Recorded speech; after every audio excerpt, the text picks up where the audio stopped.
23 April 2014، سورہ الفتح، آیت number 17۔ لیس علی الاعمى حرج ولا علی الاعرج حرج ولا علی المریض حرج ومن یطع اللہ ورسولہ یدخلہ جنات تجری من تحتها الانہار ومن یتول یعذبہ عذابا علیما۔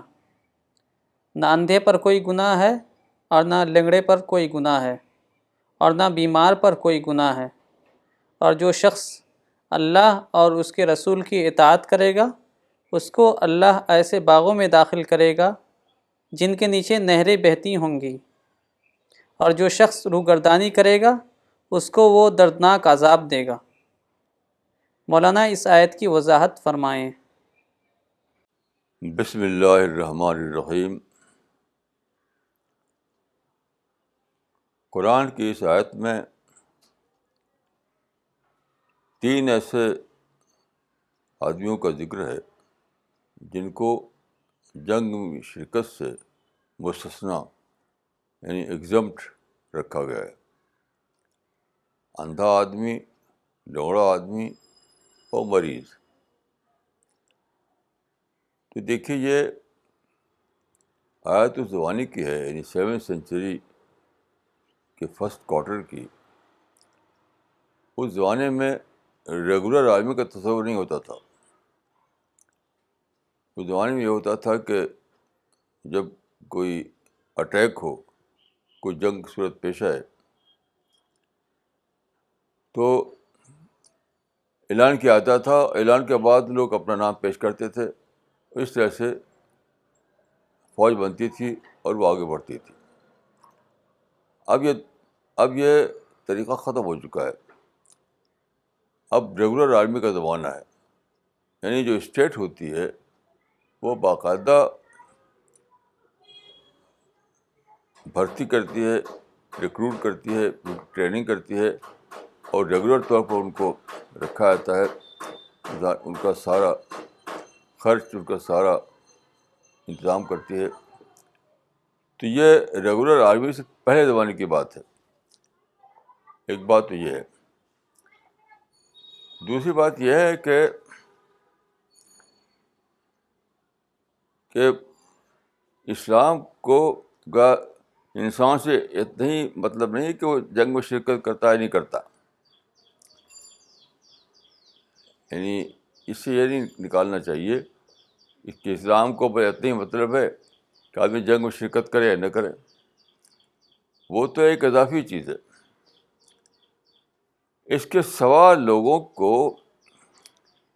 کے اوپر دوسروں کا حق کیا ہے، سوسائٹی کا حق کیا ہے، اسٹیٹ کا حق کیا ہے، یعنی سوسائٹی کو کیا کرنا ہے ایسے لوگوں کے لیے اور اسٹیٹ کو کیا کرنا ہے ایسے لوگوں کے لیے، اس کا تعلق اس آیت سے نہیں ہے۔ دوسری آیتیں قرآن مجید میں ہیں، مثلاً وفی اموالہم حق معلوم للسائل والمحروم۔ ان کے مال میں حق ہے ان لوگوں کا جو سائل ہیں یا محروم ہیں۔ دیکھیے یہاں مطلب محروم جو ہے اس میں وہ لوگ شامل ہیں جن کو آج کل ڈس ایبلڈ کہا جاتا ہے، ناقص الاعضاء۔ تو جو ناقص الاعضاء ہوں، جو اعمیٰ ہے، جو اندھا ہے وہ ناقص الاعضاء ہے، جو لنگڑا ہے وہ ناقص الاعضاء ہے۔ اس کا جو مریض ہے وہ بھی وقتی طور پر کم از کم، یا اگر کسی کرانک بیماری میں مبتلا ہے تو مستقل طور پر وہ بھی اسی کیٹیگری میں آتا ہے۔ تو ایسے لوگوں کے لیے فرمایا کہ لوگوں کے مال میں ان کا حق ہے۔ لوگوں سے مراد ہے اسٹیٹ بھی اور سوسائٹی بھی اور افراد بھی۔ تو مال کا مطلب یہ نہیں ہے کہ بس آپ نے چندے کے طور پر کچھ دے دیا اس کو، نہیں، بلکہ مال کو خرچ کرنا ایسی مدوں میں جس سے ان کی ضرورت پوری ہوتی ہو۔ مثلاً اس زمانے میں دیکھیے ڈس ایبلڈ لوگوں کے لیے بہت بڑا شعبہ کھلا جاتا ہے ہر اسٹیٹ میں۔ بہت بڑے بڑے ادارے ہیں، انسٹیٹیوشن ہیں چنانچہ اس زمانے میں دیکھیے ایسا سسٹم بنایا گیا ہے کہ اندھے لوگ بھی پڑھیں، اندھے لوگوں کو بھی جاب ملے، لنگڑے لوگ جو ہیں وہ بھی، ان کے لیے چلنے کے لیے نئے قسم کی گاڑیاں بنائی گئی ہیں کہ وہ چل سکیں اور ان کو جاب ملے، مریضوں کے لیے باقاعدہ اسپتال بنائے جاتے ہیں. تو اس زمانے میں ہم کو رہنمائی ملتی ہے ان آیتوں سے کہ جس میں کہ فی اموالہم حق معلوم للسائل والمحروم، کہ اپنے مال کو خرچ کرو ایسے لوگوں کو کی مدد کے لیے، ان کو اس قابل بنانے کے لیے کہ وہ پڑھ سکیں، جاب کر سکیں، بزنس کر سکیں، ان سوسائٹی کا اسی طرح سے ہیلدی فرد بن سکیں جس طرح دوسرے افراد ہیں. یہ ماڈرن کانسیپٹ ہے. اسی لیے کہا جاتا ہے، پہلے زمانے میں کہا جاتا تھا کہ ڈس ایبلڈ، اب ڈس ایبلڈ نہیں کہا جاتا، ڈفرینٹلی ایبلڈ کہا جاتا ہے، کہ ایک اور اعتبار سے ان کے اندر صلاحیت ہے. کیونکہ پتہ یہ چلا کہ جو آدمی اندھا ہو جاتا ہے تو اس کے اندر کی صلاحیتیں جاگ اٹھتی ہیں، جو بہرا ہو جاتا ہے اس کے اندر کی صلاحیتیں جاگ اٹھتی ہیں. تو جب بھی کوئی آدمی ناقص الاعضاء ہو جاتا ہے تو اس کا مطلب یہ نہیں کہ بالکل بیکار ہو گیا، وہ کسی اور اعتبار سے اس کے اندر نیچر اس کو صلاحیت دے دیتی ہے. تو اس کی تحقیق کے لیے، اس کے لیے ادارہ بنانے کے لیے مال کو خرچ کیا جائے. یہ اسٹیٹ کا بھی کام ہے اور سوسائٹی کا بھی کام ہے. تو اس آیت کے ساتھ جب ہم دوسری آیت کو ملائیں گے تب پوری بات سمجھ میں آئے گی. اس آیت میں جو بات کہی گئی وہ صرف یہ ہے کہ ریگولر آرمی جب نہیں ہوا کرتی تھی اور وقت وقت پر بھرتی ہوتے تھے لوگ، تو اس زمانے میں ایسے لوگ جو تھے وہ ایگزمپٹڈ ہوتے تھے جو جنگ میں کام کرنے کے قابل نہ ہوں. بس اندھا آدمی، لنگڑا آدمی یا مریض آدمی، وہ جنگ میں کوئی رول نہیں کر سکتا تھا تو اس کو ایگزمپٹ کر دیا گیا. ایک پہلو ہے. دوسرا جو پہلو ہے وہ ہے کہ ان لوگوں کے لیے سوسائٹی پر، اسٹیٹ پر فرض ہے کہ ان لوگوں کی مدد کرے. یعنی اگر وہ اپاہج ہو گئے، بظاہر وہ ناکارہ ہو گئے ہیں، تو لفظ محروم جو ہے آیت میں وہ سب کو کور کر رہا ہے. اس قسم کے جتنے لوگ ہیں ان کو کور کر رہا ہے محروم. یعنی جو مریض ہو گیا ہو کرونک بیماری میں وہ بھی محروم ہے، جو اندھا بہرا لنگڑا ہو گیا وہی محروم ہے. تو ایسے لوگوں کا حق ہے سوسائٹی کے اوپر، ایسے لوگوں کا حق ہے اسٹیٹ کے اوپر کہ وہ مال خرچ کر کے ان کو لیے انتظام کریں. تو یہ سمجھا جاتا ہے کہ موجودہ زمانے میں مغرب میں بہت زیادہ درجہ دیا گیا ہے ڈس ایبلڈ لوگوں کا. اگر آپ یورپ امریکہ جائیں تو وہاں پر بہت ہر جگہ ان کے لیے خاص انتظام ہوتا ہے. بس ایئرپورٹ پر ان کے لیے الگ انتظام ہوتا ہے، ہوٹلوں میں الگ انتظام ہوتا ہے، حتیٰ کہ بسوں میں الگ انتظام ہوتا ہے ان لوگوں کے لیے. اتنا زیادہ ان کا خیال کیا جاتا ہے.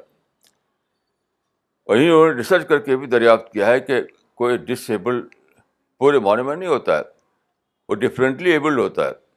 یعنی کسی اور پہلو سے وہ، یعنی اس کے اندر ایبلٹی ہوتی ہے، صلاحیت ہوتی ہے، تو اس صلاحیت کو استعمال کرنا.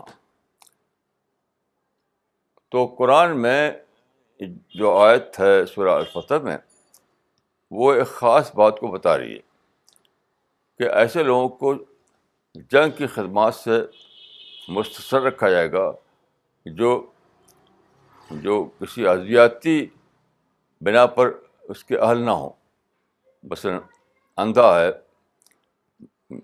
یا لنگڑا ہے یا مریض ہے. تو یہ اس معاملے کا ایک پہلو ہوا کہ اس آدمی سے ہم کیا کام لیں کیا کام نہ لیں. یہ اس پہلو سے بات ہوئی. دوسرا پہلو ہے کہ اس آدمی کے لیے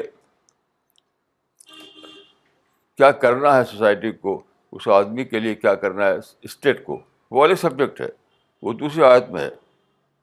فی اموالہم حق معلوم للسائل والمحروم، کہ جو لوگ محروم ہوں، جو ڈس ایبلڈ ہوں، چاہے وہ اندھے ہوں، چاہے بہرے ہوں، چاہے وہ مریض ہوں، تو ان کے لیے اپنے اموال کو خرچ کر کے ان کے لیے ادارے بناؤ، ان کے لیے ایسی ٹیکنالوجی ڈیولپ کرو جس سے ان کو مدد مل سکے.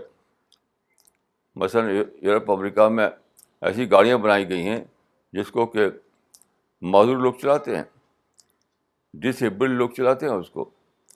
تو باقاعدہ ان کے لیے نئے طرح کی گاڑیاں بنائی گئی ہیں.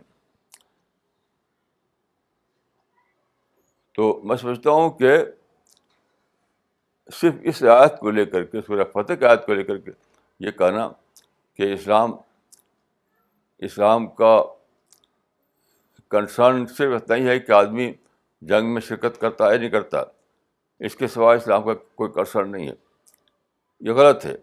کوئی دوسری آیتوں سے معلوم ہوتا ہے کہ اسلام یہ حکم دیتا ہے کہ تو اپنے مال کو خرچ کر کے ان کی مدد کرو. تو یہ مدد کرنا اس سلسلے میں اس معنی میں نہیں ہے کہ ان کے کھانے کا انتظام کر رہو، ان کو چندہ دے دو. نہیں، ایسے ادارے اسٹیبلش کرو، ایسے ٹیکنالوجی اسٹیبلش کرو، ایسے سامان بناؤ جس سے ان کو روزگار ملے، وہ ان کو جاب ملے، وہ خود کفیل بننے کے قابل ہو جائیں، وہ اپنی کمائی خود کریں اور سماج کا ایک مفید عنصر بن جائیں. سب سے بڑا مسئلہ یہ کہ ایسے لوگ جو کہ ناقص الاعضاء ہیں، جو ڈس ایبلڈ ہیں، ان کو کس طرح سماج کا ہیلدی ممبر بنایا جائے، ہیلدی ممبر یعنی مفید حصہ کیسے بنایا جائے سماج کا. تو اس کی ذمہ داری ان لوگوں پر ہے جن کے پاس مال ہے، اور خاص طور پہ اسٹیٹ کی ذمہ داری ہے کہ وہ ایسے اسکول کھولے، ایسے ادارے کھولے، ایسے ٹریننگ سینٹر کھولے جہاں ان لوگوں کو تیار کیا جائے. تو چنانچہ اس زمانے میں بہت بڑے پیمانے پر کام ہو رہا ہے کہ اندھے بھی پڑھنے لگے ہیں، بہرے بھی سننے لگے ہیں، اور لنگڑے بھی چلنے لگے ہیں. یہ سب اس زمانے میں ہو رہا ہے. تو یہ عین اسلام کی بات ہے، یعنی یہ جو ہو رہا ہے یہ عین اسلام کی بات ہے. ایسا نہیں کہ وہ کوئی اسلام سے باہر کوئی چیز ہے. حدیث میں آتا ہے، دیکھیے کہ الحکمت ذات لذت المومن این وجدها فهو حق بها. الحکمت ذات المومن این وجدها فهو حق بها، کہ حکمت کی بات، وژڈم کی بات مومن کا یعنی گمشدہ سرمایہ ہے. جہاں وہ ملے اس کو لے لے. تو مطلب کیا ہے کہ اصولی طور پر اسلام میں یہ تعلیم دی گئی ہے کہ تم ڈس ایبلڈ لوگوں کی مدد کرو. اب جو ماڈرن ٹیکنالوجی کا زمانہ ہے اس میں نئی نئی طریقے دریافت ہوئی ہیں، تو وہ اسلام کا اپنا ہی طریقہ بنا جائے گا.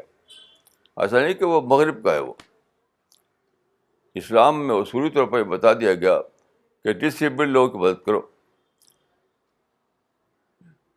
یہ آیت 2 جگہ آئی ہے قرآن مجید میں کہ ڈس ایبلڈ لوگوں کی مدد کرو، ان کو ایسا کرو اپنے پاؤں پہ خود کھڑے ہو جائیں، خود کفیل ہو جائیں. تو اصولی طور پر یہ تعلیم دی گئی ہے. اب اس سلسلے میں مزید ریسرچ جو ہوئی یورپ میں اور امریکہ میں، تو وہ اسلام کا حصہ سمجھا جائے گا. وہ اسلام کا گمشدہ مال ہے. وہ حکمت ہے جس کو اسلام بھی اس کو اپنے لیے استعمال کرے گا. تو میں سمجھتا ہوں کہ مسلمانوں کے لیے چاہیے کہ ان سارے طریقوں کو اپنائیں. یہ سارے طریقے جو ڈیولپ کیے گئے ہیں موجودہ زمانے میں ڈس ایبلڈ لوگوں کے لیے، علاج کے لیے ہاسپٹل بنائے گئے ہیں، بہت ریسرچ ہوئی ہے علاج میں جو پہلے نہیں تھی. تو جو ضرورت مند ہیں ان کے لیے ہاسپٹل بنائے جائیں، جو ڈس ایبلڈ ہیں ان کے لیے ادارے بنائے جائیں، ان کی ماڈرن ٹیکنالوجی ڈیولپ کی جائے. یہ ساری چیزیں اسی طرح سے مسلمانوں پر بھی لاگو ہوتی ہیں جس طرح دوسرے لوگوں پر. تو میں سمجھتا ہوں کہ یہ جو قرآن میں جو الفاظ ہیں وہ ان سب چیزوں کو کور کر رہے ہیں. جب ہم سورہ فتح کی آیت کو دیکھتے ہیں دوسری آیتوں کو ملا کر کے، جہاں یہ فرمایا گیا ہے کہ محروم لوگوں کو کی مدد کرو، محروم لوگوں کی مدد کرو، تو محروم لوگوں کی مدد کرو میں سب کچھ آ گیا. جو طریقے محروم لوگوں کی مدد کرنے کے ہیں، یعنی ان کو کھانا کھلانا، ان کو تعلیم دلانا، ان کو جاب کے قابل بنانا، ان کو اس قابل بنانا کہ وہ بزنس کر سکیں، ان کو اس قابل بنانا کہ وہ سماج کا ایک ہیلدی ممبر بن سکیں جیسے کہ دوسرے لوگ ہیں. ان کو احساس ہو کہ ہم بھی ایکول ممبر ہیں سماج کے، ان کے اندر یہ احساس پیدا ہو کہ ہم بھی سماج کا مساوی حصہ ہیں، ایکول ممبر ہیں سماج کے، یہ ان کو احساس پیدا ہو. یہ سب مسلمانوں کی ذمہ داری ہے اور مسلم اسٹیٹ کی ذمہ داری ہے. تو یہ جو آیت ہے فی اموالہم حق معلوم للسائل والمحروم، اس کا خطاب فرد سے بھی ہے، سوسائٹی سے بھی ہے اور اسٹیٹ سے بھی ہے. اسٹیٹ سے بھی ہے. ہر ایک کو اپنے اپنے دائرے میں اس خدمت کو انجام دینا ہے، جتنا جس کے بس میں اس کو کرنا ہے. فرد کے بس میں جتنا وہ فرد کرے، سماج کے بس میں جتنا ہے وہ سماج کرے، اسٹیٹ کے لیے جو ممکن ہے وہ اسٹیٹ کرے. اس کے لیے این جی او بھی، جو این جی او جو کر سکتے ہیں وہ کریں. وہ یہ ساری باتیں ان آیتوں میں شامل ہیں. تو میں سمجھتا ہوں کہ یہ سمجھنا بہت بڑی غلطی ہوگی کہ اسلام میں ایسے لوگوں کا جو ناقص الاعضاء ہو جاتے ہیں، جو ڈسیبلڈ ہو جاتے ہیں، ان کا کوئی پروویژن نہیں ہے. یہ سمجھنا بڑی غلط ہے. کوئی جب یہ فرما دیا گیا کہ جو محروم ہیں ان کی مدد کرو، تمہارے مالوں میں محروم لوگوں کا حصہ ہونا چاہیے، تو اس آیت کو آپ محدود معنی میں نہیں لے سکتے کہ ان کو چندہ دے دو. یہ تو بہت معنی میں لینا ہوا. نہیں، ان کو باصلاحیت بناؤ، ان کو جاب کے قابل بناؤ، ان کو بزنس کرنے کے قابل بناؤ، ان کو اس قابل بناؤ کہ دوسرے لوگ جس طرح چلتے پھرتے وہ بھی چلے پھریں. تو ایسی ٹیکنالوجی ڈیولپ کرو، ایسے سامان تیار کرو جو ہر جگہ ان کو ایکول شیئر ملے، یعنی سماج میں ایکول درجہ ان کو ملے. سماج میں ہر جگہ وہ محسوس کریں کہ ہمیں بھی ایکول درجہ ملا ہوا ہے. جسے میں جاتا ہوں جب، تو میں دیکھتا ہوں کہ جو ایئرپورٹ ہوتے ہیں اس میں ڈسیبلڈ لوگوں کے لیے بہت ہی اسپیشل باتھ روم ہوتا ہے، جو عام جگہ سے بیٹر ہوتا ہے، اسپیشل باتھ روم. ایسے میں نے دیکھا کہ ایئرپورٹ پر بہت ہی اسپیشل انتظام ہوتا ہے کہ ڈسیبلڈ لوگوں کو ویل چیئر پر بٹھاتے ہیں، ان کو لے آتے ہیں، پھر اسپیشل گاڑیاں ہوتی ہیں، اسپیشل گاڑیوں کے ذریعے انہیں پہنچاتے ہیں جہاں انہیں جانا ہے وہاں. یہ بہت اسپیشل انتظام ہوتا ہے. ایسے میں نے دیکھا کیسی ایسی بسیں بنائی گئی ہیں مغربی ملکوں میں کہ وہاں پر یعنی ان کی جو ویل چیئر ہوتی ہے ڈسیبل لوگوں کی، ڈائریکٹ اس میں داخل کر دی جاتی ہے. ایسے ڈور بنائے گئے ہیں اس میں. تو بہت سارے انتظامات اس طرح کے ہیں. یہ سب اسلام کا حصہ مانے جائیں گے اور سب اس حدیث کے تحت آ جائیں گے کہ الحکمت ضالۃ المومن این وجدہا فواقبھا. ایسا نہیں کہ وہ مغرب کا ہے ہمارا اس کوئی مطلب نہیں. یہ سب کا سب اسلام کا حصہ بن جائیں گے اور وہ اس آیت کے تحت آ جائیں گے کہ وفی اموالہم حق معلوم للسائل والمحروم. دیکھیے اللہ تعالیٰ نے کسی انسان کو بیکار نہیں پیدا کیا، کسی انسان کو بیکار نہیں پیدا کیا. اگر کوئی آدمی کی آنکھ ضائع ہو جائے تو بھی اللہ کے حکم سے ہوتی ہے، کسی کے کان کی سماعت کم ہو جائے تو وہ بھی اللہ کے حکم سے ہوتا ہے، کوئی بیمار پڑے تو وہ بھی اللہ کے حکم سے ہوتا ہے. تو کیوں ہوتا ہے؟ اس لیے کہ لوگوں کو موقع دینا ہے کہ وہ دوسروں کی خدمت کریں. اگر یہ سب نہ ہو تو کیسے ایک آدمی دوسرے کی خدمت کرے گا؟ تو سماج میں سروس کا ماحول ہو, خدمت کا ماحول ہو, ایک دوسرے کے کام آنے کا ماحول ہو, ایک دوسرے کو سپورٹ دینے کا ماحول ہو. اس لیے کچھ لوگ ایسے کر دے جاتے ہیں, جس سے جو پھر مزید یہ کہ کوئی سادہ بات نہیں ہے. جب آپ کسی کی مدد کرتے ہیں, جب کسی کو سپورٹ دیتے ہیں, تو آپ اپنی روحانیت کو جگاتے ہیں. جب آپ دوسرے کو سپورٹ دیتے ہیں, اس سے اپنے اندر ہمدردی کا جذبہ بڑھاتے ہیں. آپ کے اندر روحانیت پیدا ہوتی ہے, آپ کو اللہ سے قربت ملتی ہے. یعنی دوسرے کو مدد کرنے کے دوران خود اپنے آپ کو بہت بڑا حصہ ملتا ہے. یہ جو خالق کا جو نظام ہے, یہ سب اس کے حصے ہیں. یہ خالق کا نظام ہے. کوئی نیچا ہے, کوئی اونچا ہے, کوئی کمزور ہے, کوئی طاقتور ہے, کوئی ناقص الاعضاء ہے, کوئی ایسا ہے جس کے اعضاء بالکل درست ہیں. تو سب کچھ تخلیق کے نظام کے تحت ہے.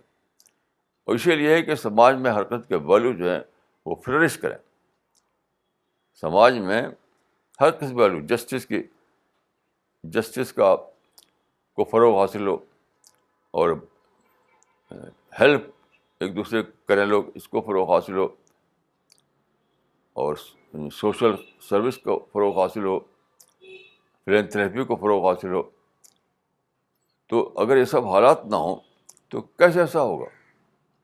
تو مجموعی طور پر سماج میں جو مطلوب ہے, جو حالات مطلوب ہیں, جو جن ویلیوز کو مطلوب ہے کہ وہ فلرش کریں, وہ کیسے ہوگا؟ تو ایک آدمی اگر ناقص الاعضاء ہے تو اس کا ذاتی اعتبار سے یہ اس کی معذوری ہے, لیکن دوسروں کے اعتبار سے ان کی ذمہ داری ہے. ناقص الاعضاء آدمی جو ہے, اپنے لیے تو اس کا ایک ذاتی معذوری کا مسئلہ ہے, لیکن اسی کے ساتھ وہ دوسروں کے لیے ان کی ذمہ داری کو بتا رہا ہے. ان کے یاد دلاتا ہے کہ تمہاری رسپانسبلٹی ہے کہ تم دوسرے کی مدد کرو. تو اس طرح سے ایک ماحول بنتا ہے, روحانیت کو فروغ حاصل ہوتا ہے, اور انسانیت کو ترقی ملتی ہے. بہت سے فائدے اس کے ہیں. یہ کوئی سادہ بات نہیں ہے. یعنی یہ صرف اخلاقی مدد کی بات نہیں ہے, یہ انسانی ترقی کی بات ہے.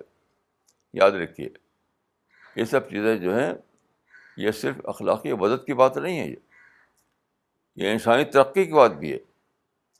اس سے انسانی ترقیاں جڑی ہوئی ہیں,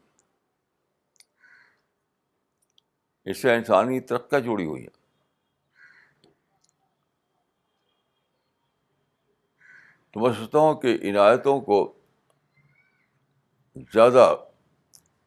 کی زیادہ تفصیل کرنی چاہیے, زیادہ ان کی وضاحت کرنی چاہیے, عنایتوں کو لے کر زیادہ تحقیق کرنی چاہیے, اور بتانا چاہیے مسلمانوں کو کہ عنایتوں میں یہ سارے کام شامل ہیں. عنایتوں کے یعنی وسیع تر اپلیکیشن میں یہ سارے کام شامل ہیں. عنایتوں کے ایکسٹینڈیڈ اپلیکیشن میں یہ سارے کام شامل ہیں. تو اس سے میں سمجھتا ہوں کہ یعنی قرآن کا ایک نیا اسپیکٹ سامنے آتا ہے. اس طرح جب غور کیا جائے تو قرآن کا ایک نیا پہلو سامنے آتا ہے, جس کا تعلق اخلاقیات سے ہے, روحانیات سے ہے, انسانی ترقی سے ہے, اور سماجی رفاہ سے ہے. ان سب سے جڑا ہوا ہے. تو میں سمجھتا ہوں کہ عنایتوں کو اسرار و مطالعہ کرنا چاہیے, عنایتوں کی اسرار و تشریح کرنا چاہیے, ان آیتوں کے جو وسیع تر معنی ہیں ان کو دوبارہ بیان کرنا چاہیے، تاکہ مسلمانوں میں یہ ذہن پیدا ہو کہ وہ جدید جو جدید ترقیاں ہیں اس سلسلے میں، اس سلسلے میں جو ماڈرن ٹیکنالوجی ڈیولپ کی گئی ہے اس کو استعمال کریں،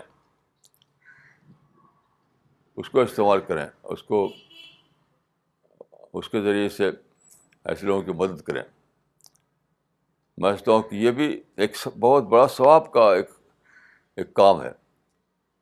اسلام میں ثواب کا کام صرف یہ نہیں کہ آپ نماز و روزہ کریں، اسی کے ساتھ بہت زیادہ قرآن حدیث میں آپ پڑھیں تو آپ بہت زیادہ پائیں گے، آپ انسان کی خدمت کرنا، انسان کی مدد کرنا، یہ بہت بڑا ثواب کا کام بتایا گیا ہے۔